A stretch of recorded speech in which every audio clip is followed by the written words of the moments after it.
Spain 2 France 0। টুর্নামেন্টের সেরা আক্রমণভাগ ছিল ফ্রান্সের, সেরা রক্ষণ স্পেনের। ডালাসে গতকাল রাতে সেই রক্ষণের সামনে হঠাৎই বিবর্ণ হয়ে পড়লেন কিলিয়ান এমবাপ্পেরা। উল্টো এই বিশ্বকাপে তাদের সেরা ফুটবল খেলে 2-2 গোলে দ্বিতীয়বারের মতো স্পেন পৌঁছে গেল বিশ্বকাপের ফাইনালে।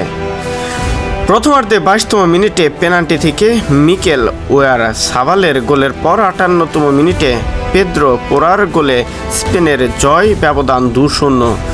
এরপরে অফসাইডের কারণে 64তম মিনিটে লামিন ইয়ামালের গোল বাতিল হয়েছে, যার কারণে 3 নম্বর গোলটি আর পায়নি স্পেন।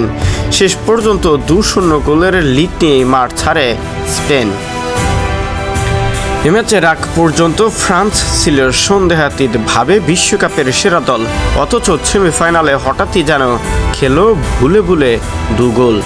আর স্পেনের হলো উল্টো অসাধারণ এক টিম পারফরম্যান্স, পুরস্কার মিলল ফাইনালের টিকিট।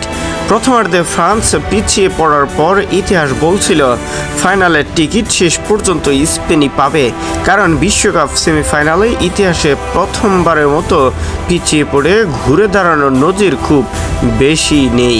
1990 বিশ্বকাপে আর্জেন্টিনা ও 2018 বিশ্বকাপে ঠিক একই চিত্র ধরা পড়েছিল। সর্বশেষ বিশ্বকাপের ফাইনাল খেলার পর 2024 প্যারিস অলিম্পিক ফুটবল ইভেন্টে স্পেনের কাছে 5-3 গোলে হারে ফ্রান্স। 2024 ইউরো 2025 নেশনস লিগেও সেমিফাইনালে হেরেছে স্পেনের কাছেই। এবার হারলো বিশ্বকাপের সেমিফাইনালেও স্পেনের কাছেই।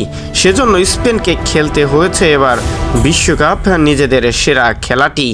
স্প্যানিশ মাঠ ও রক্ষণ কতটা ভালো খেলেছে সেটা বুঝিয়ে দিয়েছে পরিসংখ্যান।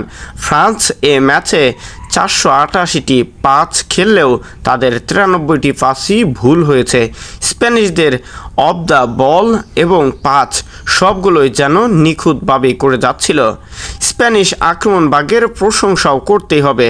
শুরু থেকে 2 উইং বেশি ব্যবহার করে আক্রমণে ওঠার চেষ্টা করে তারা। ফরাসি বক্সের সামনে ভল ধরে রেখে চাপেও প্রয়োগ করে লুইস দে লা এবং ফুয়েন্তেল দল।